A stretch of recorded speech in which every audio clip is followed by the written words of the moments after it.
Subscribe to our channel and press the bell icon to never miss an update. Join the only official Telegram channel of Rao's IAS Study Circle to get relevant material and important updates. Hello everyone and welcome to Daily News Simplified, your one-stop solution to detailed analysis of current affairs which are published in the daily edition of the Hindu newspaper and are equally relevant for your UPSC preparation. Articles dated 27th of June 2022 are listed on your screen, and the timestamping for these articles is already given in the description box. So let us begin with the first article for the day. This article of the Hindu newspaper appeared on page 9th and talks about bringing reforms in the micro, small and medium enterprises in India and try to link them with the global value chains. The context says that according to a writer who has called for bringing the Indian MSMEs into global value chain to leverage their full potential. Now, why do we need to link MSMEs to the global value chain would be the target for today's discussion, as well as we'll look into some of the deeper causes and issues which are faced by the MSME sector. Today, that is 27th of June, is celebrated as a World MSME Day. The relevance of this topic is from the mains examination. And in the mains examination in General Studies paper 3 under Indian Economy section, we have the problems with respect to the industrial growth as well as questions with respect to the development of Indian economy as well as the employment. And as we know that MSME is one of the largest employer as far as secondary sector in the economy is concerned, so this becomes a relevant point. Today we are going to have these important 5 factors for the discussion. The first one will be that we'll analyze the article in length and breadth.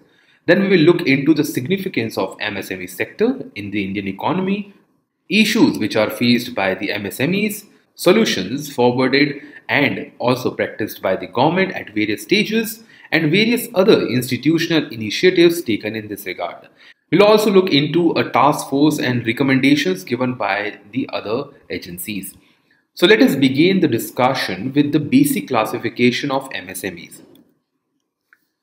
According to the Government of India, which is also responsible for the classification of MSMEs, Micro, State and Medium Enterprises Development Act or MSMED Act, which was passed in 2006 and amended recently, the definition of micro, small and medium enterprises is as follows. And this new definition is applicable since 1st of July 2020. According to this definition, the classification of the industries will be based on the investment made in a particular firm or in a particular equipment or machinery and the total turnover by a particular firm over a period of 1 year. According to this basic criteria, micro units would include the investment in a plant and machinery not more than 1 crore rupees and annual turnover not more than 5 crore rupees. So let us take an example of a small food processing unit involved in wheat flour processing. Now coming to the small scale industries, here the criteria says that a firm which does not have investment in plant and machinery or equipments more than 10 crore and does not have a turnover more than 50 crore will fall under this category. Then we come to the medium enterprises, in which the criteria is increased to 50 crores and 250 crores. Now, beyond the definition, let us now look into the important aspects or the significance of MSME sector. Now, according to the government data, which is also available on the website of msme.gov.in, you will understand that these firms contribute almost 63.4 million units throughout the country. They provide 6.4% share in the manufacturing GDP, 24% in the GDP from service sector. As you can easily deduce, the shops that you have on your locality are part of these 24%. And they contribute 33% to the total manufacturing output in the country. Now, do not get confused between the 6.11% and 33.4%. The point is that as far as per unit production is concerned, yes, they contribute 33% or 1/3 of the total manufacturing output. But the value, the price of the product which they are selling is low. Hence, their contribution to the GDP is only 6%. As far as employment is concerned, so they provide direct to indirect employment to 11 to 12 crore people in the country and also contribute 45% to overall exports by India. With respect to the number of units of MSME, they contribute 99% of the total enterprises in the country. So from this entire data set, what we have concluded? That MSME sector in the country has a very wide aspect with respect to various sectors, and they also contribute a high degree of contribution to the inclusive growth of India. And these important enterprises can help in poverty alleviation as well as regional development. As far as their exports contribution is concerned, because export is the one thing which will help them to cater the demand at the global level. So from this table, you can easily understand that the share of the MSME in the total export has increased drastically since 2014 financial year. But what we have seen in the overall export is that there was a drastic fall in 2016. However, after the COVID crisis that we will discuss very shortly, the exports have increased almost to $400 billion. On the other hand, there is a fall in the overall export going from the MSME sector. Now let us dwell into what article has to offer. Now article has highlighted some of the issues and the challenges as well as what government has done, including the international agencies by now. As far as issues are concerned, so the first issue is that pandemic of COVID-19 has hit the forward and the backward linkages of MSME. Backward linkages means the supply which they were getting with respect to the raw material, labor and others, and the forward linkage is the basic demand and their export of the product. They have been going through the hurdles of renewed war between Russia and Ukraine, international supply shocks, soaring fuel prices, food and fertilizer crunch and rising prices have raised their cost of procurement. There is a high degree of informality. Nature of MSME is unorganized and most of them, majority of them are unregistered. They have a poor access to formal credit and their roots, and apart from this, they do not have the high expertise with respect to the entrepreneurship. If we go through this table, we will find that as far as total demand of MSME is concerned, the total demand stands at 36 trillion rupees annually, out of which the highest comes from the formal supply and the least one comes from the government institutions and other non-scheduled commercial banks. The highest share comes from the commercial banks followed by non-banking finance corporations. However, all these financial institutions could not meet and almost 25 trillion, that is two-thirds of their demand is not met by the institutional investors or the financial institutions. The next issue faced by these organizations is that they have inability to participate in the global value chain. Now, global value chain simply means when the production of a particular good is distributed among different regions.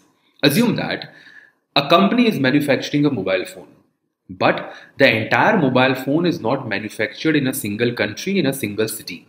So what they do, they procure the screen from one country, they procure the battery from the other country, they procure other important components such as mobile camera or plastic units or even the steel or aluminium units from the other country. So bringing different products from different countries, procuring them and assembling them in a altogether a new country and then sending it as an export to the other country is what is known as global value chain. So it is like a chain. Procurement is done in a one country, production is done in another country, and it is sold to the third country. So this entire phenomena is known as global value chain. So Indian MSME sector is not able to participate in this assembly units. They are not able to meet the global standards. They do not have the high degree of integration with the global value chain. And that is the reason why our article has called for inclusion of India's MSME sector to these important global value chains. And lastly, the article has said that these MSME lack the integration of digital technologies such as big data, artificial intelligence, virtual reality, business processes, and simply it means Indian MSME are far behind what the world is going towards, known as the Industrial Revolution 4.0. Now, what has been done in this regard? So, we are not looking into the way forward, we are looking into those points which have already been taken in this regard. First one is Atmanirbhar Bharat Abhiyan and Make in India. Under both these programs, government has called for the domestication or indigenization of the important products which India has been importing by now, and shifting the production responsibilities to the MSME sector so that India can also become a competitive in the global economy. The next one is the production linked incentive and the schemes like zero effect and zero defect. Both these schemes have actually targeted the MSME sector through the incentivization of funds. And they have also called for the development of higher efficiency with least amount of damage and the wastage. This efficiency will help them to reduce the cost of production and become more competitive in the global level. International agencies like UNIDO, International Labour Organization, or even the United Nations Development Programme, along with UN Women, IFAD and others have been started working for the better utilizations of the MSMEs in India. Programs like Digital Saksham and interlinking of Udyam, E-Shram Portal, National Career Services, Atmanirbhar Skilled Employment Mapping known as ASEEM Portal have provided the digital linkages to India's MSME sector. Even the Bureau of Energy Efficiency along with UNIDO has provided the energy efficiency services, advice and help to over 600 MSMEs in the country. Prime Minister's Employment Generation Program is also creating the opportunities for the self-employment entrepreneurship development for the micro enterprises across the nation. So these were the important points which are highlighted in the article. Now we will go beyond this and try to understand the entire issue or the problems which are faced by the MSME sector in India and see how government has worked till now in order to revive this sector. So at the global level, let us look into the best practices. So Japan is the one country which has employed 70% of the wage earner in the MSME and has added almost 55% to its GDP from the MSME sector, which is a very high number. Thailand, on the other hand, which also shares a similar kind of production activity with India, has employed almost 60% of its population in the MSME sector and contributed 38% to its GDP. And thirdly, China, which is the second largest GDP in the world, soon going to be the first, has provided almost 68% of its exports coming from the MSME sectors, which is far more than the total number of MSMEs in Europe and that of the US combined. So what India can do, India can learn from China. We share a similar kind of demography with that of China and of course the market size. 12th Five-Year Plan, which ended in 2017, listed down the following objective of the MSME sector. You can quote such objective in your mains answer writing as well. So the objective of the MSME sector highlighted by the 12th Five-Year Plans included the promotion of competitiveness and the productivity, focusing more on the innovation, improving technology and the depth, the Industrial Revolution 4.0 that we were talking about. Enabling environment for their promotion and development, presence in the export sector, higher presence actually in the export sector, and improved managerial process which includes the entrepreneurship among the MSME sector. As far as challenges beyond the article is concerned, these are as follows, and these are the important other initiatives which you can quote if a question on MSME is asked in the upcoming mains examination. So the first challenge is the poor competitiveness. So Indian MSME sector is not able to compete with the cheaper imports coming from Thailand, Bangladesh and even China. So we do not have the competitiveness to produce in a more amount with a lesser cost involved.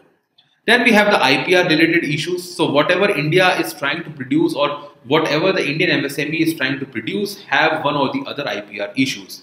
Even if they invent something new, even if they discover something new, they bring a new product in the market, they are not able to file the IPR as soon as possible, and that leads to the wastage of their manpower, that leads to the wastage of their intellectual ability. Then we have the issue of wasteful use of resources and manpower. India is a country which has a very high population, so large number of members of a family or maybe a business are involved in those activities where less number of people can be used. So India is going through the low marginal productivity, which simply proves that India is going through the disguised unemployment.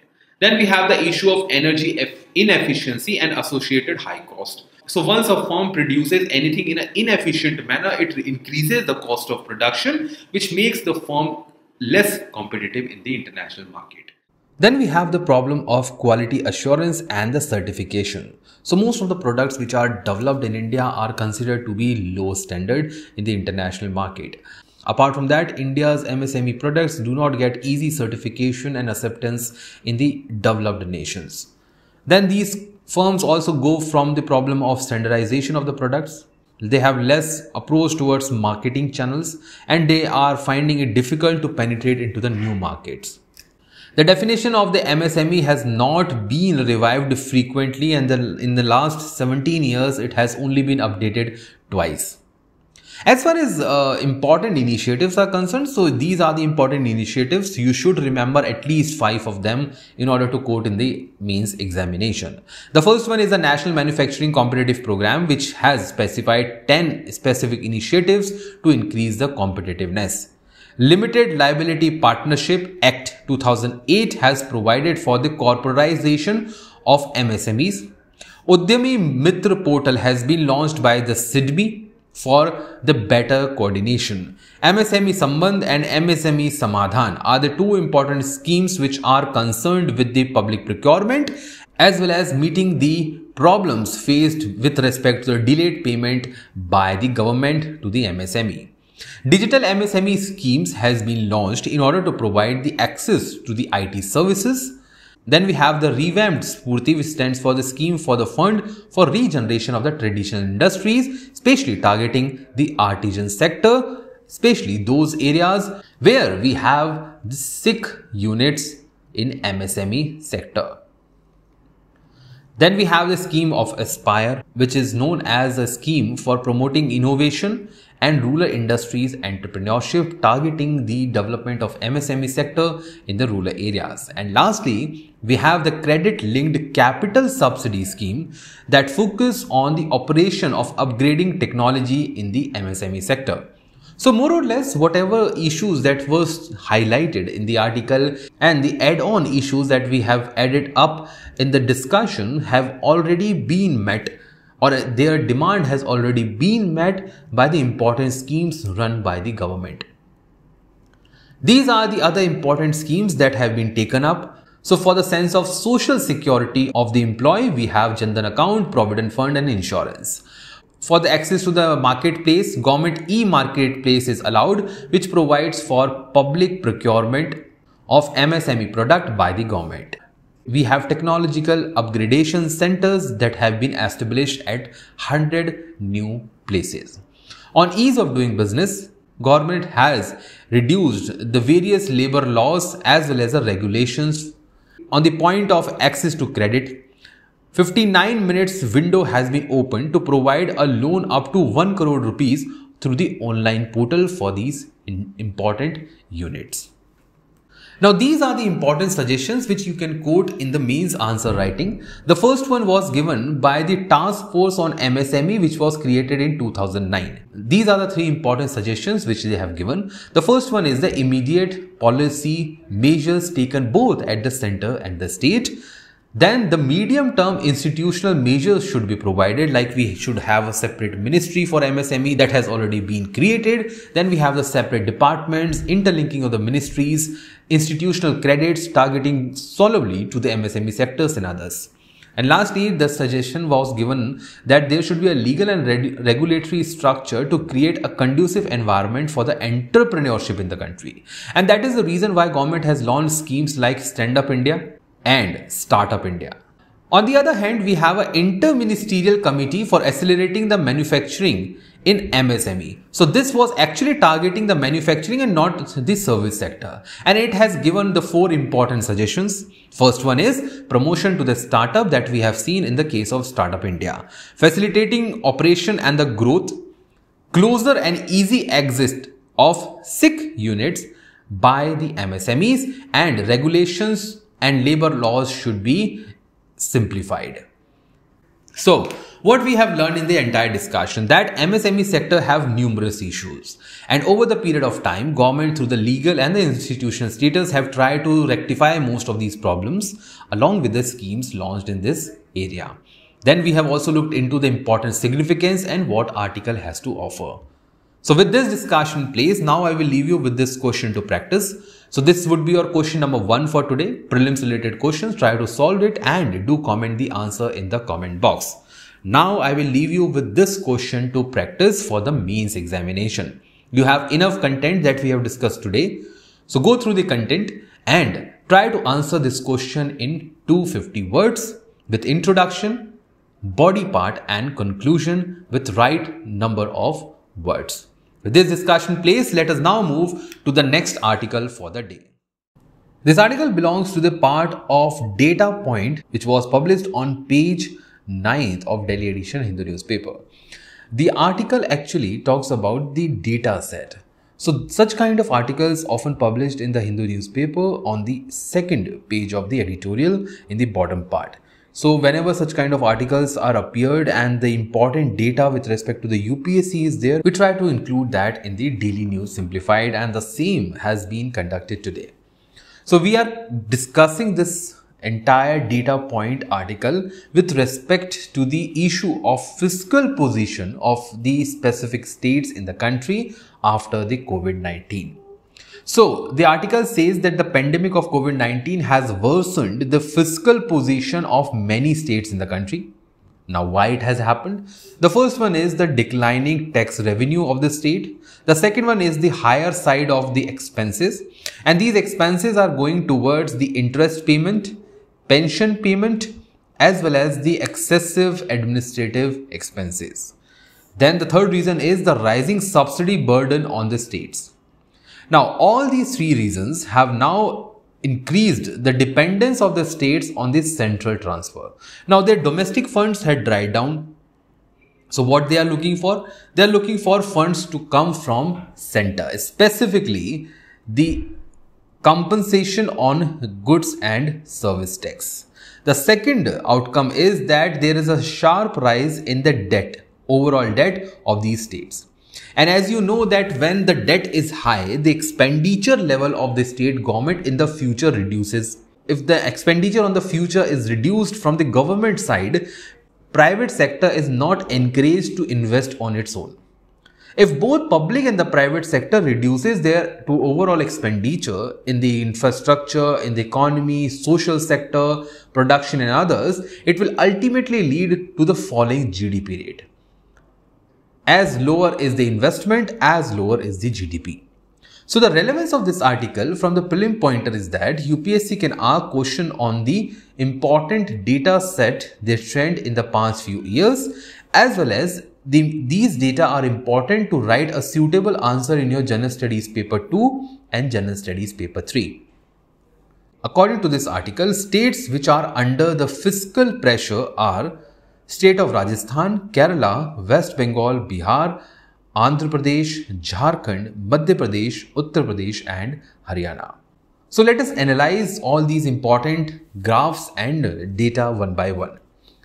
So the first one is the fiscal deficit and the debt target. So from the table we can easily understand that the debt of the percentage of the state GDP is highest as far as Punjab is concerned. So the debt on Punjab is very high. On the other hand, there are states like Gujarat and Maharashtra where the private sector is functioning far better than the other states. Here, you can see that the debt to the GDP is quite low. So the states like Punjab, Rajasthan, Bihar, Andhra Pradesh, Madhya Pradesh and others are in the dark zone.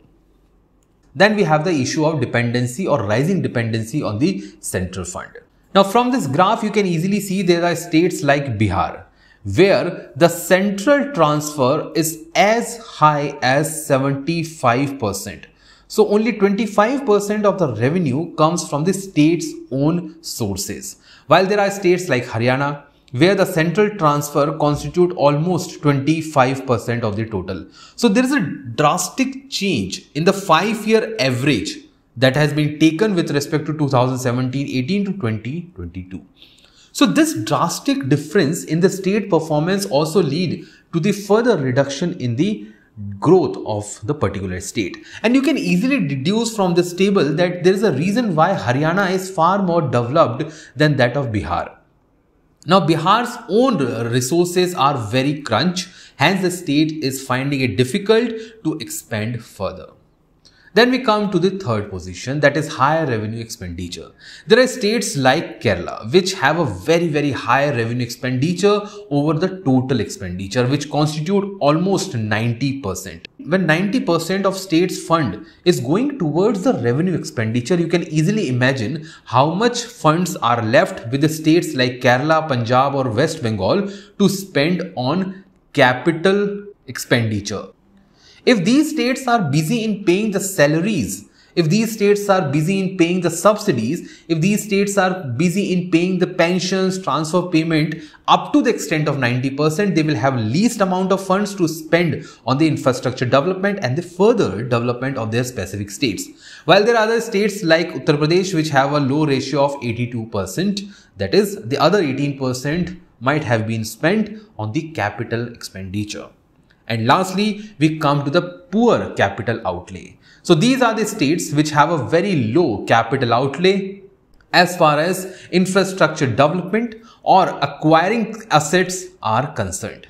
So if we go to the Beck diagram, we'll find that the 18% which is actually left over here, out of this 18%, Uttar Pradesh is spending 5% on the capital spending. The rest 11 to 12% is going towards the interest payment or the debt, which is not meeting any developmental needs.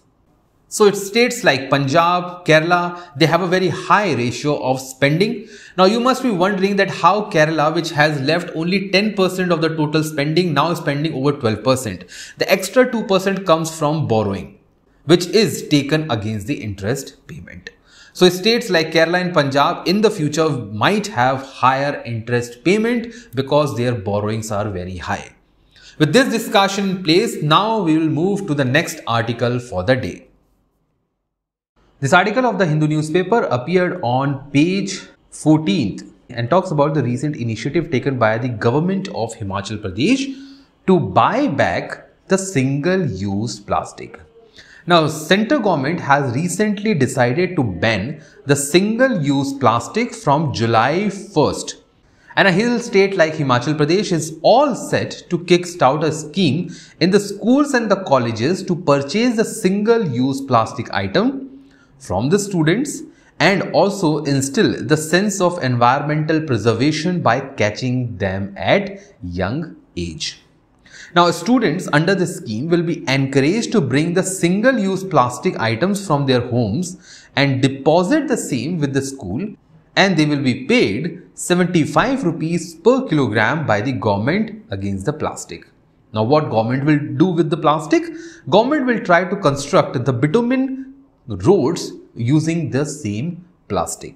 Now, it is a win-win situation for everyone in the society, so it will reduce the excessive use of plastic. It will also help in the recollection of the plastic from the dump stations, from the households, and it will also help to recycle the plastic for the better benefit. Now, this is a kind of article which you should try to read while reading the newspaper. Why? Because such kind of articles can be used as a case study in your ethics paper as well as your GS paper 3, as well as you can quote such kind of examples in your essay paper if a question on best practices, social issues or even environmental concern is asked. So with this discussion, let us now venture deeper into the entire problem. But before that, in 2019, UPSC has asked a question with respect to the microbeads, and microbeads are associated with the plastic pollution. Answer to this question was option A, that microplastics are considered harmful to the marine ecosystem as these are actually inhaled by the marine animals. So, recently, central government has identified that a list of, not all, but a list of single-use plastic items will be banned from July 1st, 2022. This would include the items such as plastic bottles, shampoo, detergent, cosmetics, polythene bags, face masks, coffee cups, clinch films, trash bag, food packaging and others. The single-use plastic has among the highest share of plastic manufacturing and use across the world. The point is that the items which are considered to be polluted previously under 50 micron have now been increased to 75 micron. The point is that government will now discourage the use of plastic bags which are lesser in the thickness with respect to 75 microns. So any plastic bag which is less than the thickness of 75 microns will be discouraged now.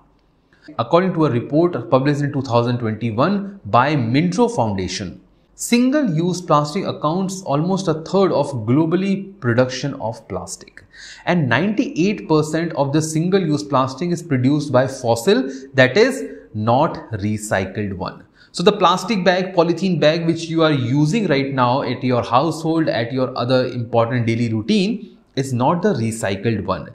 These plastics are produced for the first time using the fossil fuel and they remain in the environment for long. These plastic bags are likely to add at least 5 to 10% extra to the greenhouse emission by 2050. Australia and Singapore are among the highest single-use plastic users in the world, and India thankfully stands at 94th position in this regard, where India has a per capita of 4 kg plastic, that is single-use plastic, used by a person in a year. Bangladesh was the first nation to become a plastic bag-free country through a ban. However, 100% implementation of such kind of ban is hard to find. Now, if we are talking about the plastic, we should also remember the harmful effects of plastic. The first one is that littering of the plastic creates an unhygienic condition. It helps in breeding ground for the insects and the mosquitoes, which ultimately lead to the diseases like malaria and dengue. It affects the soil fertility and degrades the soil quality. When they are blocked in the pipes and the drains, they create the waterlogging and invite the floods. Once eaten by the animals, they cause the stomach problems, intestinal problems, and even led to the suffocation and death. And the same is true with the marine animals. When it is swallowed by fish, seabirds and others, they causes the suffocation and death. And ultimately, the plastics which are thrown in water has the chemical property react with that and cause the hazardous gases and their release in the large scale. So what should be the ideal solution? Well, complete phasing out the plastic will not be a feasible solution, and government should start focusing on the phased manner. The initiative that has recently been taken by the government should be followed in letter and spirit by all the states concerned. With this discussion placed, let us now move to the next article for the day. This article of the Hindu newspaper appeared on page 1st and talks about the recent by-polls which were conducted at various places. Now, as far as political parties, the candidate who have won, the candidate who have lost the elections are not important. What is important is that you should know every bit possible with respect to the by-polls, how they are conducted, why they are conducted, the constitutional provisions for that, why we have the vacation of a particular seat in a legislative assembly or the Indian parliament, whether the rules for the legislative assembly and Lok Sabha are same or different, what are the rules available for Rajya Sabha, so on and so forth. As this article is important for your general studies paper 2 in your Indian polity, where constitutional related points are asked. This question is also important for your prelim examination, as statement based questions for the bipole can easily be asked by the UPSC. So the context of the article says that bipoles were held in 3 Lok Sabha and 7 assembly seats representing the 5 states along with the Delhi Assembly. Now the bipole is held, now this is a basic definition. Bipole is held when seats of Lok Sabha, Rajya Sabha, State Legislative Assembly or even the council becomes vacant. Now the word is vacant, not absent. And this vacancy may arrive due to the reasons which are death of the member, resignation forwarded by the member, disqualification on the basis of anti-defection law, suspension by the House, when one member of parliament becoming the MLA or when the MLA becomes the member of parliament, when a person wins 2 simultaneous seats, maybe in the parliament, in Rajya Sabha, Lok Sabha, or between the parliament and the state assembly, or between 2 different state assembly, or when a person leaves one of the seat. So these are the following important reasons because of which there might be a vacancy occurs in the assembly or in the parliament, and to fill up the vacancy we have bipoles conducted by the Election Commission of India. Now these are the important results that have been highlighted. We are not required to go into the names of the candidates, but just go by the important reasons. So the reasons which were highlighted for the by-elections in Lok Sabha are the resignation given by Akhilesh Yadav and Azam Khan from the Azamgarh and Rampur seat because they were elected in the assembly. In Punjab, it was the resignation given by the Chief Minister Bhagwant Mann from the Lok Sabha because he now become a member of Legislative Assembly and the Chief Minister. The reasons for by-election in the State Legislative Assembly were as follows. In Jharkhand, it was because of the disqualification of Bandhu Tirke. In Assembly, it was because the Raghav Chadda, who was the Aam Aadmi Party leader, left the seat as he was elected to the Rajya Sabha. And in Andhra Pradesh, it was due to the death of Mekapatti Gautam Reddy in February. So these were the basic causes for which bypolls were conducted. Now these are the basic provisions: by-elections in Lok Sabha or Rajya Sabha and by-elections in the State Assembly. Section 149 of the Representation of the People's Act 1951. Please do remember this act and is the only act given in your UPSC syllabus. So Representation of People's Act, on which question was also asked in 2020 mains, says that according to the section 149, by-elections are conducted when there is a vacancy. Now this is with respect to the Lok Sabha. If we talk about Rajya Sabha, it would be the section 147. When we come to the State Assembly, the same sections are applicable over there also, but the section remains 150 for the State Assembly and section remains 151 for the Legislative Council. Now the question is that when by-elections are conducted. Now the reason is that we have already discussed, whenever a seat becomes vacant or is declared vacant by the member himself or by the outside agency, or when the election is declared null and void by the Election Commission, that vacancy might create. The same is applicable in the State Assembly also. Once a by-election is to be conducted in a seats which are reserved for scheduled caste and scheduled tribe, in this case, other members will not be elected. In this case, only the member belonging to the scheduled caste and scheduled tribe will be taken up for the election, and the same is applicable in the State Assembly also. Now we come to the restrictions which are required in the by-poll elections. The first one is that by-elections should be conducted within the period of 6 months, not beyond that. And when this election should be conducted, it should be conducted only after the vacancy. So let's say today is the June 27th and today there is a vacancy which has occurred. So from now onwards, elections should be conducted within 6 months on this particular seat. Now, the point is that this is not applicable in two cases. The number one is when the assembly has elections to be conducted or general elections to be conducted within a year. Because the point is, if a person is elected to this particular general assembly by the by-election, that person will serve only for 6 months. That is the reason why the 6 months condition does not apply here. The second point is when election commission in consultation with the central government, especially the president, thinks that it is not possible to conduct the by-election within 6 months, it will not be conducted under the first category. Now the point is, what actually the section has to say. According to section 70 of Representation of People's Act, this is very important, so I'll put 3 star over it. This section talks about the election for more than one seat.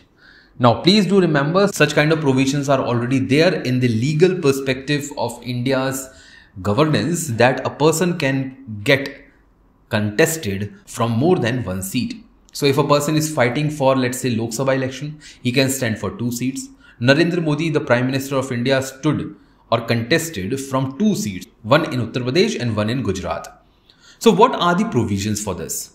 So the provision or this section says that if a person is elected to more than one seat in either house of the parliament, let's say in Rajya Sabha and Lok Sabha simultaneously, or in Lok Sabha from 2 seats, or from Rajya Sabha 2 seats, or from the state legislature, the same condition, 2 seats in the state assembly or 2 seats in the legislative council, or 1 seat from council and 1 seat from the assembly. In this case, unless prescribed time, he resigns. So a person has to resign from 1 seat. If the person wishes to resign, that resignation should be given in the written format and should be addressed to the speaker in case of assembly or the Lok Sabha, or the chairperson in case of council or the Rajya Sabha. After this resignation, that 1 seat will become vacant. Now the point is, if resignation is not being forwarded, what will happen? Now according to Article 101 and according to Article 190, the following condition would be applicable. First, no person shall be a member of both House of the Parliament. So one who has elected to 2 houses simultaneously will have to give up the 1 house. The same is applicable at the state also. No person shall be a member of both Parliament and the state legislation simultaneously. In the case of state, the thing is different. So the point is that in the case of state, no person shall be a member of 2 or more states simultaneously. If a person is elected to both state assembly as well as the parliament, the person's seat in the parliament will become vacant until and unless he resigned from the seat in the assembly. In the case of state, the person's seat in the state legislation of all such states shall become vacant. In the first case, he will lose the parliamentary seat. In the second case, he will lose all the seats if the person does not resigns. The third case is if a person has been disqualified due to the office of profit, anti-defection, and under the 10th schedule, election will be occurred because of the vacation, and the same is applicable in the case of state also. If a person has resigned in the form of writing under addressing the chairman or the speaker, that will lead to the vacation. The same is applicable in the state also. And if person remains absent from the house without permission for over a period of 60 days, that person will be ousted and the seat will become vacant. The same is applicable in the state level also. So what we have learned so far? That there were elections which were organized in some states as well as the Union Territory.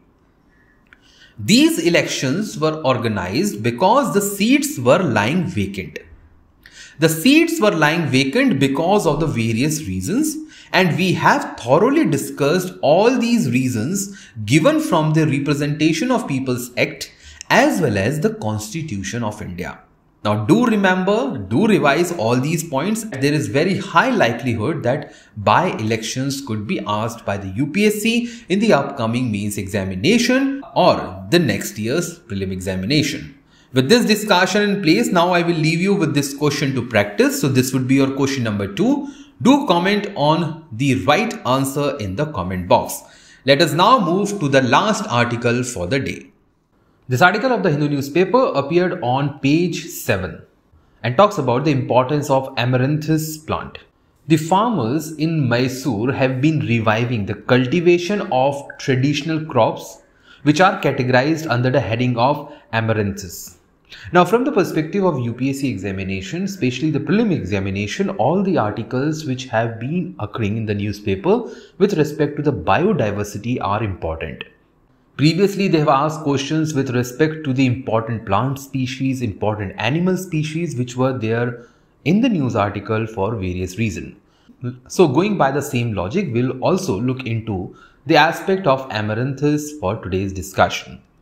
Now, context of the article says that efforts are underway to popularize the inclusion of Amaranthus, that is a wide variety of leafy vegetables, as a part of mixed cropping. Now, mixed cropping is that cropping 2 or different crops simultaneously, and this is now becoming a practice in Mysore. Now, what is Amaranthus? Amaranthus refers to a group of wide variety of leafy vegetables, including the kirkire suppu and dantina suppu. The merits of Amaranthus are as follows. They are very high excellent source for calcium, magnesium, potassium and vitamin A, B, C and K. They are very high nutritious per calorie. They are cultivated in the backyard gardens, so they provide a high degree of flexibility to the farmer. It is a traditional crop and hence promote the biodiversity of India. And lastly, it empowers the rural communities in order to build upon the indigenous and the traditional knowledge, skills and practices with respect to this particular crop. Now, beyond this, any excessive analysis will not be required in this topic. And then, now I will leave you with this question of the day. The answer to yesterday's question of the day was option B, that is contraction in GDP for 2 consecutive quarters is known as technical recession. The question for today is, Amaranthus term seen recently in news is. You have 4 options, so try to identify the correct answer and do comment in the comment box. That's all for today's Daily News Simplify. Thank you.